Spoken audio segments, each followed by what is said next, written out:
सचिन पायलट ने बता दिया कि देवली उनियारा और उपचुनाव के अंदर कांग्रेस पार्टी की हार क्या हुई, आगे को लेकर कांग्रेस पार्टी में क्या रणनीति तैयार हुई। बीजेपी प्रभारी ने सचिन पायलट के ऊपर हमला बोला और फर्जी नेता बताया। उसको लेकर सचिन पायलट ने क्या कहा और क्या सचमुच देवली उनियारा के अंदर कांग्रेस पार्टी की हार की वजह त्रिकोणीय मुकाबले के रूप में नरेश मीणा थे क्या। किरोड़ी लाल मीणा को लेकर जिस तरीके से इंटेलिजेंस ने रिपोर्ट सौंपी है, क्या सचमुच प्रधानमंत्री नरेंद्र मोदी के राजस्थान दौरे के दौरान किरोड़ी लाल मीणा बाधा डालते क्या, और क्या राइजनिंग राजस्थान में इस तरह की बाधा किरोड़ी लाल मीणा डालने वाले थे क्या सचमुच किरोड़ी लाल मीणा को बदनाम करने की साजिश रची जा रही है क्या, आज इस खबर में बात करेंगे। नमस्कार, आप देख रहे हैं लोकमत हिंदी और मैं हूं आपके साथ महेंद्र बांसरुटा। आज सचिन पायलट अपने संसदीय क्षेत्र टोंक के दौरे पर थे। इस दौरे के दरमियान उन्होंने कई जगह पर जो स्थानीय लोगों के जो कार्यक्रम थे उन्होंने शिरकत की, और उसके बाद जब मीडिया से सचिन पायलट मुखातिब हुए तो मीडिया की ओर से समझौता की घटना, राजस्थान में उपचुनाव की हार सहित कई सवाल पूछे गए, जिन पे सचिन पायलट ने जवाब दिया। वहीं जवाब उस बात का भी दिया कि नरेश मीणा, माफ कीजिएगा, सचिन पायलट को जो फर्जी नेता बताया है बीजेपी प्रभारी राधा मोहन दास, उसको लेकर सचिन पायलट ने क्या कहा। सचिन पायलट ने कहा कि उपचुनाव में परिस्थितियां कुछ अलग रहती हैं, और देवली उनियारा की हार पर उन्होंने कहा कि यहां पर त्रिकोणीय मुकाबले की वजह से कांग्रेस पार्टी की हार हुई है। जो वोट कांग्रेस को मिलने चाहिए थे वो वोट नहीं मिल पाए हैं, लेकिन इस हार पर हमने जो वर्किंग कमेटी की मीटिंग थी उसके अंदर भी इस हार पर चर्चा की है, और आने वाले समय में कांग्रेस को किस तरीके से काम करना है इसको लेकर भी चर्चा की गई है। वहीं समरावता गांव की घटना पर बीजेपी पर हमलावर दिखे। उन्होंने कहा कि समरावता गांव के अंदर जिस तरीके से घरों में घुस-घुसकर बर्बरता की गई, महिलाओं के साथ मारपीट की गई, लोगों की हड्डियां तोड़ दी गई, गाड़ियां जला दी गई, और सरकार ने अब तक मुआवजा नहीं दिया है। सरकार को मुआवजा देना चाहिए, हम इसी तरीके से आवाज उठाते रहेंगे। हालांकि नरेश मीणा का उन्होंने नाम नहीं लिया, लेकिन उन्होंने साफ तौर पर कहा कि त्रिकोणीय मुकाबले की वजह से कांग्रेस पार्टी की देवली उनियारा के अंदर हार हुई है। कहीं ना कहीं ये मान चुके हैं कि नरेश मीणा की एंट्री से कांग्रेस पार्टी को देवली उनियारा के अंदर बड़ा नुकसान हुआ है। पत्रकारों ने कहा कि जो बीजेपी के प्रभारी हैं राधा मोहन दास, उन्होंने आपको फर्जी नेता बताया है। अब पत्रकारों ने साफ तौर पर फर्जी नहीं कहा, तो सचिन पायलट ने कहा कि क्या कहना चाहते हैं, साफ तौर पर कहें।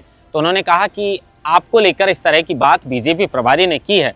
तो उन्होंने कहा कि कौन है सब्रवाल जी, बाद में याद आया कि नहीं, सब्रवाल नहीं, अग्रवाल जी। सचिन पायलट ने हंसते हुए कहा कि मैं तो जानता भी नहीं, मैं मिला भी नहीं कभी इनसे, और अगर कभी मेरी मुलाकात हुई तो जरूर पूछूंगा कि ये जो भी बीजेपी प्रभारी हैं उनको मेरे से इतना स्नेह आखिर क्यों है, वो बार बार मेरी बात क्यों करते हैं, मिलूंगा तो जरूर पूछूंगा। अब लौटते हैं नरेश मीणा के ऊपर।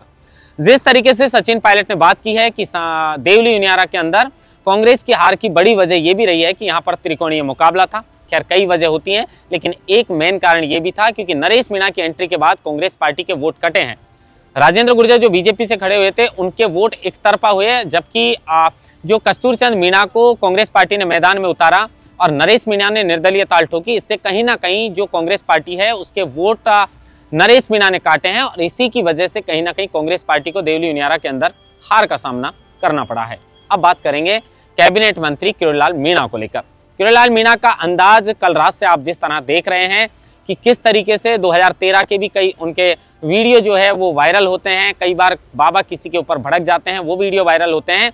लेकिन क्या ये बात सही है कि जिस तरीके से इंटेलिजेंस ने रिपोर्ट सौंपी है कि राइजनिंग राजस्थान में बाधा डालने वाले थे किरोड़ी लाल मीणा, कुछ सफाई कर्मियों को और कुछ बेरोजगारों को लेकर, कितनी सच्चाई है पता नहीं, लेकिन इस तरह की चर्चाएं हो रही हैं। और चर्चा तो ये भी है कि इंटेलिजेंस ने रिपोर्ट सौंपी है कि प्रधानमंत्री नरेंद्र मोदी जो 17 तारीख को राजस्थान के दौरे पर हैं, उसी दौरे के दरमियान किरोड़ी लाल मीणा बाधा डालने वाले हैं। अब इस पर किरोड़ी लाल मीणा ने पलटवार किया। किरोड़ी लाल मीणा ने कहा कि मुझे हंसी आती है कि इंटेलिजेंस किस तरीके की बात कर रही है। कुछ दिनों से मुझे ऐसे लग रहा है कि इंटेलिजेंस कुछ अफसर हैं जो मुझे बदनाम करना चाहते हैं और मेरे अंदर और राजस्थान के मुख्यमंत्री भजनलाल शर्मा के बीच में मतभेद पैदा करना चाहते हैं। सवाल ये भी है कि जिस तरीके से कैबिनेट मंत्री सरकार में होकर इस तरह की बात कर रहे हैं, तो आखिर वो कौन अफसर हैं जो किरोड़ी लाल मीणा को बदनाम करना चाहते हैं? कौन है जो किरोड़ी लाल मीणा को बदनाम करने की साजिश रच रहे हैं? किरोड़ी लाल मीणा ने कहा कि पुलिस किस तरीके से काम कर रही है, इसका प्रमाण हमने रात को देखा है कि किस तरीके से एक महिला जो सीआई हैं, जो महेशनगर थाने में तैनात हैं, कविता शर्मा, वो रात को मुझे सूचना मिली कि कुछ छात्रों को परेशान कर रही हैं, गलत तरीके से उन्हें गिरफ्तार करके लाया जा रहा है। इसकी सूचना के बाद मैं महेशनगर थाना क्षेत्र अंतर्गत पहुंचा तो मैंने वहां पर देखा कि जो छात्र नेता हैं, जो लगातार एसआई भर्ती को रद्द करने की मांग कर रहे हैं, विकास बिदुड़ी और उनकी पत्नी जो हैं, उनको बाहर से लॉक लगा दिया गया सीआई कविता शर्मा के द्वारा। एक मंजू शर्मा जो अभी अविवाहित है, उसे पुलिस रात के 12 बजे गिरफ्तार करके लाती है, उसको मैं छुड़वाता हूं। हम सभ्य समाज के अंदर रहते हैं और इन बातों से कितना इफेक्ट पड़ेगा उस बच्ची के ऊपर, इस तरह की बात किरोड़ीलाल मीणा ने कहा कि ये बिल्कुल भी ठीक बात नहीं है। अब किरोड़ीलाल मीणा के ऊपर जिस तरीके के आरोप लगाए तो उन्होंने कहा कि इंटेलिजेंस के अफसर जो हैं, कुछ अफसर मुझे बदनाम करने की साजिश रच रहे हैं और अगर मुझे कुछ करना होगा तो महाराणा प्रताप की तरह खुलकर चैलेंज करके करूंगा। एक हाथ में तलवार मैं रखूंगा, एक हाथ में तलवार लड़ने वाला जो सामने होगा उसको सौंपूंगा। पीठ पीछे छुरा भौंकना मुझे नहीं आता। जिस तरीके से दौसा में मेरे भाई जगमोहन मीणा के पीठ पीछे छुरा घोंपा गया। दौसा के अंदर हम सबको पता है कि किस तरीके से किरोड़ीलाल मीणा के भाई जगमोहन मीणा की हार के बाद लगातार ये आरोप लग रहे थे कि जगमोहन मीणा के साथ भीतर घात किया है। जगमोहन मीणा ने भी कहा है साफ तौर पर कि बिल्कुल मेरे साथ धोखा किया है। किरोड़ीलाल मीणा ने हार के बाद कहा था कि गैरों में कहाँ दम है, मुझे तो हमेशा अपनों ने ही मारा है। कौन है जयचंद, कौन है मेघनाथ, इसका पता लगाने की बात भी जगमोहन मीणा ने की थी। पता लगेगा नहीं लगेगा बात अलग है, लेकिन रात की घटना जब सीआई कविता शर्मा से तीखी नोक-झोंक इस मामले को लेकर किरोड़ीलाल मीणा की होती है और उसके बाद किरोड़ीलाल मीणा जो है वो सीधे जवाहर सिंह बेडम से आज मुलाकात करते हैं इस पूरे मामले को लेकर। अब उन्होंने तो कविता शर्मा जो सीआई हैं उनकी नियुक्ति पर ही सवाल खड़े कर दिए। उन्होंने कहा है कि ना वो खिलाड़ी हैं, ना उन्होंने अब तक कोई पदक जीता है, फिर वो खिलाड़ी कोटे से आखिर भर्ती कैसे हो गई। 2017 के अंदर उनके ऊपर मुकदमा भी हुआ था जिसकी एटीएस ने जांच की थी, बावजूद उसको राजधानी जयपुर के अंदर महेशनगर थाने में पोस्टिंग दे रखी है। उसको गिरफ्तार करना चाहिए और जांच करनी चाहिए कि वो किस तरीके से फर्जीवाड़े से भर्ती हुई है।